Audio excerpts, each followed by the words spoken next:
Okay, so it's not really in the spirit of the season, but it's honest. One more reason to feel good here at Bright Nights, knowing you're not the one that has to take all these lights down.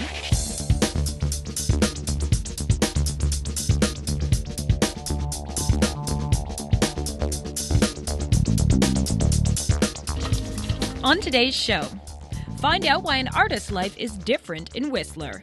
Something that is strongly needed for the community. See why the Squamish Food Bank needs you now more than ever. Children 12 and under chose their favorite program to come to the final decision. Find out what children's program won the 2011 Shaw Rocket Prize. 24-hour braised veal cheeks. Learn how this celebrity chef is helping the Vancouver theater scene. We have to support as much independent and much art and culture in Vancouver that we can. See that and more local expression. These are Fanny Bay oysters. Welcome to The Express, only on Shaw TV. I'm Johanna Ward. One guess where I am. Bright Nights in Stanley Park. This is a fundraiser for the BC Professional Firefighters Burn Fund. It's also a holiday tradition in Vancouver to come down here and experience it with your friends and family. And that's kind of the theme on today's show, finding the deeper meaning in everything you do, going for the experience, even when you're shopping in Whistler.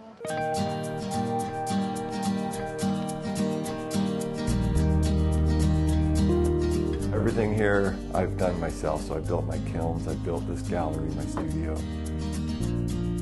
Hands-on is the Vincent Massey Pottery Studio way, from the making of clay and glazes to shaping that foundation and firing them in the kiln.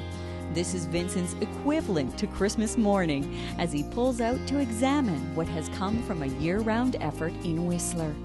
I make all my own clay from scratch, from powder, and a big huge dough mixer in the back here, and that needs to be aged at least half a year to a year. In the fall I start making pots, and that's about 2 to 3 months of making, and that needs to dry completely before I put it in the kiln and fire it. Potter becomes alchemist as this Whistler resident adds minerals to his earth, air, fire, and water practice. I like being in control of everything I do. So all my glazes start with the powdered, so just crushed rock and minerals is the basic ingredients of all my glazes.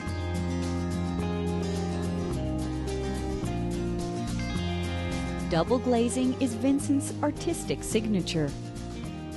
One glaze will go on top of another, and they're fired together, and they all melt into one smooth, uniform glaze. In the gallery here, everything I make is different.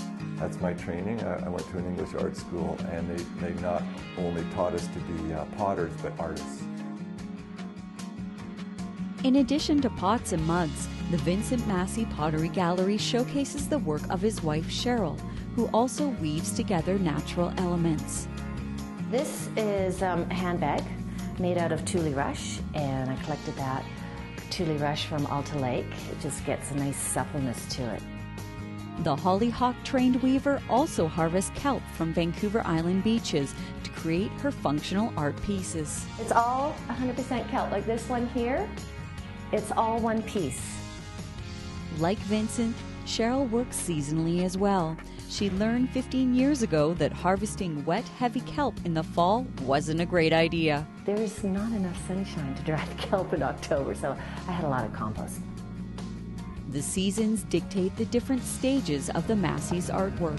The pottery wheel is usually put away once the snow falls, but today this Emily Carr student fashions a bread bowl for his own kitchen table. I've been at art college all last winter at Emily Carr taking painting classes. It'll just complement what I do here. Winter isn't all work and no play, despite the lineup of Christmas fairs and shows, both in Vancouver and Whistler. Every time my kiln's cooling, which is a 3-day cool, I try and sneak away and do a few runs. So every spare second I have, I rip up the mountain and do a little bit of skiing. Spinning a life with Mother Nature in every way. From Whistler, I'm Nicole Fitzgerald for The Express. Mugs make a great Christmas present, personal and affordable. The studio is open for the month of December, and you can go to vincentmasseypottery.com to get the details. Now, today on the Express, we're at Bright Nights in Stanley Park. Did you know over 500 firefighters volunteer to make this event happen? Everything from stringing up the lights to hanging out and handing out candy canes. Why do they do it? Because giving is more rewarding than receiving. And you'll see that in this next story, where we meet Squamish-born Susan Newman, who found her purpose in life while she was a little down on her luck. I originally got involved because I needed it. I didn't like just receiving. I wanted to give back. It's been over 10 years, and Susan Newman continues to give back. As Squamish Food Bank president, it's her mission to see that the empty fridges in her community are not left unfilled. Something that is strongly needed for the community, a lot more than people realize. We service over 400 people. Filling fridges is no easy feat at the best of times. Susan is finding this year to be unusually challenging. Usually we're not this low financially at this particular time, but this year we're really hurting. Donations are down and the need continues to grow. Every food bank, we get more single people signing up for the food bank, unfortunately. The list of much-needed items includes toilet paper, diapers, canned vegetables, canned beans, and cash donations to purchase the all-important staples. We buy our meat so that they've got protein. We buy our eggs and our milk.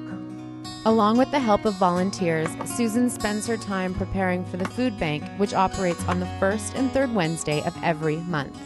It's a lot of work, but I've got some awesome volunteers, and I love it. Seeing the results of her efforts makes it all worthwhile.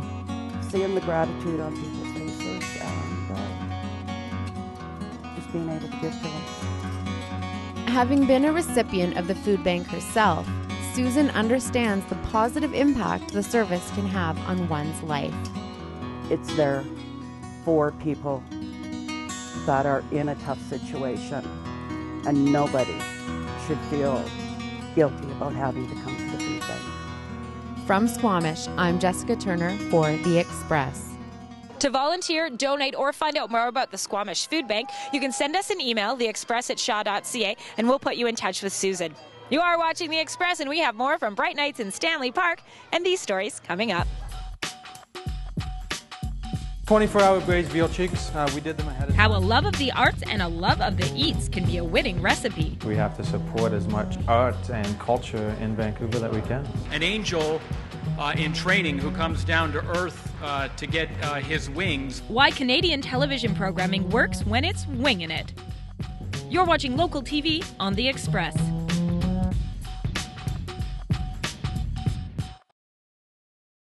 Community programming on Shaw has been generously sponsored in part by... The Express is brought to you in part by Plum, fashion supplier to host Johanna Ward.